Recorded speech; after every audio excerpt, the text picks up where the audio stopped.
परम सत्कायोग गुरु प्यारी सात संगत जी राधा स्वामी जी। सात संगत जी, आज मैं आपको एक ऐसी साखी सुनाने जा रही हूँ जिसको सुनकर अगर आप भी फॉलो करते हो तो यकीन मानिए दुख के दिन आपके ऊपर नहीं आएंगे, और अगर आए भी तो छोटा मोटा रूप लेकर ही आएंगे। सात संगत जी, ये साखी एक सत्संगी पति पत्नी की है जिन्होंने एक पूर्ण गुरु से नामदान ले रखा था। ये सत्संगी जोड़ा बहुत ही गरीब था, लेकिन सेवा और सिमरन इनका बहुत ज़्यादा था। एक बार इनके गुरुजी अपनी संगत के साथ बैठे हुए परमार्थ की बातें कर रहे थे और संगत सदगुरु से सवाल कर रही थी। तो उस समय ये दोनों पति पत्नी भी वहीं बैठे थे। तो इस पति पत्नी ने भी गुरुजी से पूछा कि हे मेरे सच्चे पातशाह, हम इतनी सेवा और सिमरन करते हैं, लेकिन फिर भी हमारा जीवन अभी तक जितना बीता है वो परेशानी भरा ही रहा है। क्या आगे का जीवन भी ऐसे ही कटेगा? तो गुरुजी ने कहा कि परेशानियां तो आगे भी तेरे जीवन में बहुत लिखी है, लेकिन सुख के दिन और अमीरी भी लिखी है। सदगुरु तो जानी जान थे, तो उन्होंने इन दोनों पति पत्नी को कहा कि आगे की तुम्हारी जो जिंदगी है उसमें से आधा समय तो गरीबी में ही बीतेगा और आधा समय अमीरी में जाएगा। अब तुम्हें पहले का आधा समय अमीरी चाहिए या बाद का आधा समय अमीरी? तुम जैसा कहोगे वैसा ही तुम्हें मिल जाएगा। तो ये सुनकर पति पत्नी बड़ी ही दुविधा में पड़ गए कि पहले गरीबी सह ले या पहले अमीरी। तो दोनों ने सदगुरु से एक दिन का समय मांगा और कहा कि हे सच्चे पातशाह, हम आपको कल बताएंगे। तो सदगुरु ने कहा कि ठीक है, तुम आज रात आराम से सोच लो, उसके बाद मुझे बता देना। अब दोनों पति पत्नी घर आ गए और पूरी रात दोनों यही विचार चलता रहा कि पहले गरीबी भोगे या अमीरी। पति कहने लगा कि एक काम करते हैं, पहले गरीबी भोग लेते हैं, उसके बाद आखिरी समय तक अमीरी से जीवन काटेंगे। लेकिन पत्नी कहने लगी कि नहीं, आप गुरुजी को कल पहले अमीरी के लिए कह देना। तो कुछ देर और विचार करने के बाद दोनों ने पहले अमीरी को चुना और अगले दिन गुरुजी को जाकर कह दिया कि गुरुजी, हम अपना पहला आधा जीवन अमीरी में बिताना चाहते हैं। तो गुरुजी ने कहा कि ठीक है, जैसी तुम्हारी मर्जी।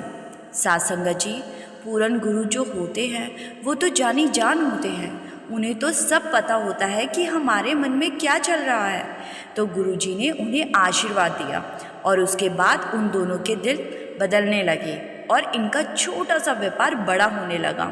पहले ये सत्संगी एक साइकिल पर गली गली जाकर कंबल बेचा करता था, लेकिन अब धीरे धीरे इसका व्यापार बड़ा होने लगा और इसने एक दुकान खोल ली। धीरे धीरे दुकान बहुत चलने लगी। फिर इसने एक और बहुत बड़ी दुकान खोल ली। चारों तरफ से पैसा आने लगा। पत्नी ने एक नियम बना लिया था कि जितना भी पैसा हम कमाएंगे उसका एक बड़ा हिस्सा गरीबों और लाचारों की मदद में लगाएंगे और गुरु घर में देंगे। तो वो दोनों आए दिन लाचारों और मजबूरों की मदद करने लगे। लाचार पशुओं की पक्षियों की सेवा करने लगे, क्योंकि पत्नी का मानना था कि अभी तो हम अमीर हैं और अभी तो हम दूसरों की मदद करने में सक्षम हैं, इसीलिए हमें दूसरों की मदद ज़रूर करनी चाहिए। आगे फिर से गरीबी आएगी तो उस समय तो हम किसी की मदद कर ही नहीं पाएंगे।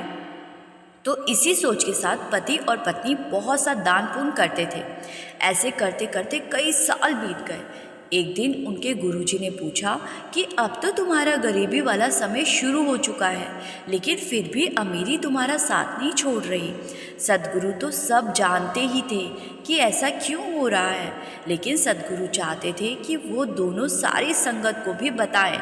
तो दोनों कहने लगे कि हे सच्चे पातशाह, हमें खुद नहीं पता कि हमारा गरीबी का समय शुरू क्यों नहीं हो रहा, ये तो आप ही बता सकते हो। तो गुरुजी ने कहा कि संगत को तुम ये बताओ कि जब से तुम अमीर हुए हो तब से लेकर आज तक तुम्हारा रोज़ का नियम क्या है। तो दोनों ने बताया कि जब हम गरीब हुआ करते थे तब हमारे पास 2 वक्त की रोटी का भी इंतज़ाम मुश्किल से होता था, और आपकी कृपा से बाद में हम इतने अमीर हो गए और हमें जब भी कोई ज़रूरतमंद या लाचार दिखाई देता तो उसमें हमें अपनी झलक दिखाई देती थी। इसीलिए हमने एक नियम बना लिया कि जितना हमसे हो सकेगा हम दूसरों की मदद करेंगे, क्योंकि हमें पता था कि आगे का आधा जीवन तो गरीबी भरा ही होने वाला है और उस समय हम किसी की मदद नहीं कर पाएंगे। इसीलिए हमने ये नियम बना लिया था, लेकिन हमें समझ नहीं आ रहा था कि हमारी गरीबी के दिन अभी तक भी शुरू क्यों नहीं हुए। तो सद्गुरु ने जो बताया उसको ध्यान से सुनना जी। सद्गुरु कहने लगे कि जब हम किसी मजबूर और लाचार की मदद करते हैं तो उसके दिल से हमारे लिए दुआ निकलती है, और दिल से निकली दुआ को वो मालिक भी ज़रूर सुनता है। जब तुम मजबूरों की मदद, पशु पक्षियों की सेवा और दान पुण्य किया करते थे, तब उनके दिल को जो सुकून मिलता था और वो तुम्हारी बेहतरी के लिए मालिक से दुआ करते थे, तो मालिक चाह कर भी उनकी बात को टाल नहीं सकता। इसीलिए आज भी अमीरी तुम्हारा पीछा नहीं छोड़ रही, क्योंकि लाखों दुआएं तुम्हारे साथ हैं। तो दोनों पति पत्नी पूछने लगे कि गुरुजी, हम अक्सर देखते हैं कि कई बार बहुत अमीर लोग कभी किसी की मदद नहीं करते, लेकिन फिर भी अमीरी उनका साथ नहीं छोड़ती। तो सद्गुरु ने बताया, क्योंकि उनके पिछले कर्मों के कारण उनकी किस्मत में गरीबी लिखी ही नहीं होती, लेकिन तुम्हारे पिछले कर्मों के कारण तुम्हारी किस्मत में अमीरी भी लिखी थी और गरीबी भी लिखी थी। और जब तुमने दूसरों की मदद करनी शुरू कर दी तो उसका तुम्हें फल भी मिलने लगा। तुम्हारे गरीबी के दिन लौट कर आए ही नहीं, क्योंकि उन हज़ारों दिलों से तुम्हारे लिए सिर्फ दुआ ही निकली जिनकी तुम मदद करते हो।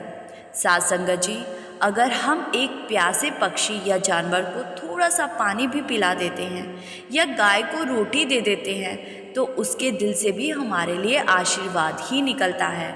तो सोचो, अगर हम सक्षम हैं और अपनी कमाई का एक हिस्सा परमार्थ के कामों में लगा देते हैं, तो हमें कितने आशीर्वाद और कितनी दुआएं मिलती हैं।